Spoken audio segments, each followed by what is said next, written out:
I'm here to talk about success. You see, if you don't have a vision of where you go, and if you don't have a goal where you go, you drift around and you never end up anywhere. I mean, as you know, I was born in 1947 in Austria after the Second World War. So I was very fortunate that I stumbled on my vision. And I didn't really like Austria when I grew up. I couldn't wait to get out of there. I couldn't see myself becoming a farmer or a worker in a factory or anything like that. Even though my parents wanted me to stay there and have a normal life. But that was their vision, not mine. My vision was totally different. I felt that I was born for something special, for something unique, for something big. And then one day I went to school. I remember I was 11 years old. And they showed a documentary about America. And there they showed in this documentary the huge skyscrapers, the high-rises, the huge bridges, the 6-lane freeways, and all of this stuff. And I said to myself, that's where I want to be. I don't want to be around here with these little farmhouses and these little buildings. I want to be in America. One day after school, I walked by a store in Graz. So I went inside and I looked around, and then I saw a magazine. I saw a bodybuilding magazine that had Reg Park on the cover. Reg Park was then a 3-time Mr. Universe. And I saw him on the big screen as Hercules. I read that and I said to myself, wow, this is the blueprint for my life. This is exactly what I want to do. I want to become a bodybuilding champion just like Reg Park. I want to get into movies just like Reg Park. And I want to make millions of dollars and be rich and famous just like Reg Park. Do you know how great it felt that I knew where I was going? Imagine the majority of people don't know where they're going. I knew where I was going, that I'm going to become this bodybuilding champion just like him. So it was just a question of how do you do it? I was so relieved because when you have a goal, when you have a vision, everything becomes easy.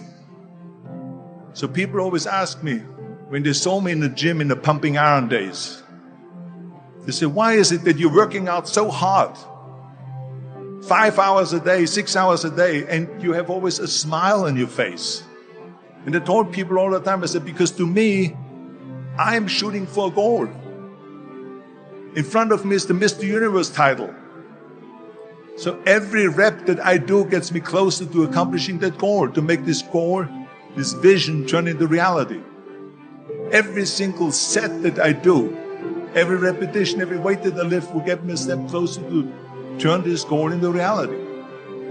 So I couldn't wait to do another 500-pound squat. I couldn't wait to do another 500-pound bench press. I couldn't wait to do another 2,000 reps of sit-ups. I couldn't wait for the next exercise. With the age of 20, I went to London and I won the Mr. Universe contest as the youngest Mr. Universe ever. And it was because I had a goal. So let me tell you something, visualizing your goal and going after it makes it fun. You got to have a purpose no matter what you do in life. You got to have a purpose. 74% hate their job in America. Now, this is not much different when you come to Europe. The majority of people don't like what they're doing because they're really not doing it because they didn't have a goal and they followed this goal. They just aimlessly drift around, and then all of a sudden there's a job opening, so they get that job because you have to work. But then when you work, it's a chore. It's work. It's not fun. So if you think about only a quarter of the people really enjoy what they're doing in life. That is unbelievable if you think about it. So I felt so blessed that I knew what I was doing. It's like a medical student that studies and knows he wants to become a doctor. You know where to go. And the same thing is also in politics. I remember that in politics, I had a very clear vision that I will be the leader of California. This is as far as I could go because I was not born in America, so I could not run for president. So being the governor of the 5th largest state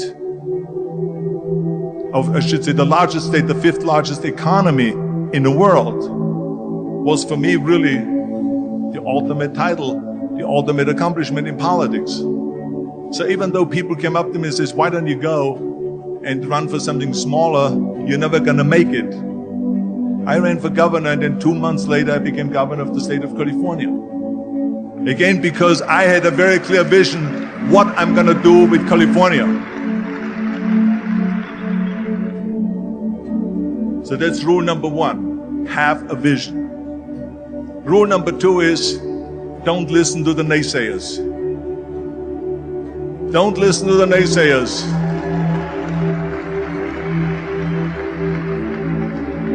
Everything I ever did, the thing that I heard out of people's mouth was, that's impossible.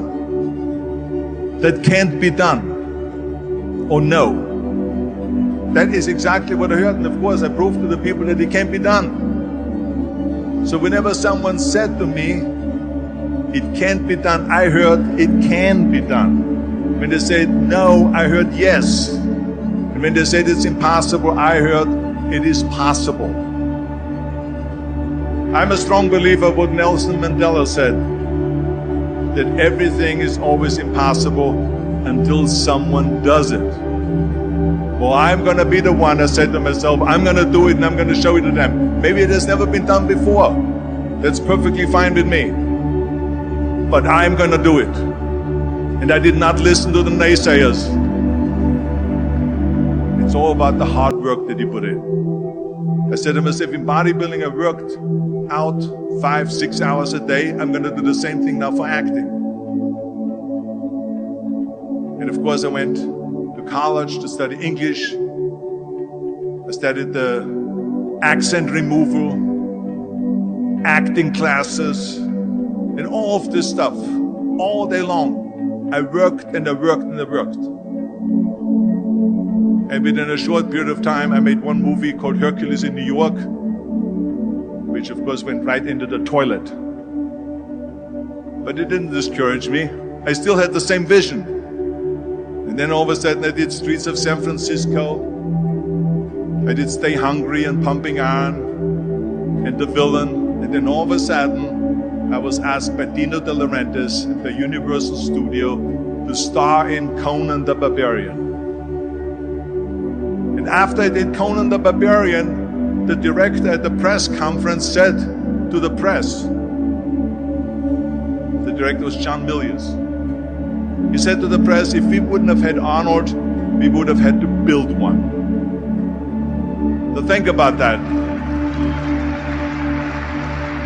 The very body that they said can never be sold because the time is wrong. A few years later, I'm doing Conan the Barbarian, and it was the #1 hit at the box office when it came out in the summer of '82. Think about that. And the director says, if we wouldn't have had his body, we would have had to build one. So all of a sudden, my body became an asset, not a liability. And the same thing was with Terminator. After we were finished filming Terminator, Jim Cameron said to the press, if Arnold wouldn't have had that accent and talked like a machine, I think the movie wouldn't have worked. So think about that. The body and the accent that they attacked was an asset. But I didn't listen to those losers. I didn't listen to them at all.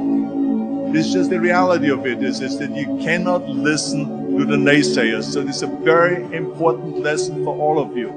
So when someone says, no, this is a stupid idea, you in your mind, you don't have to say it, but in your mind just say this of you're an asshole.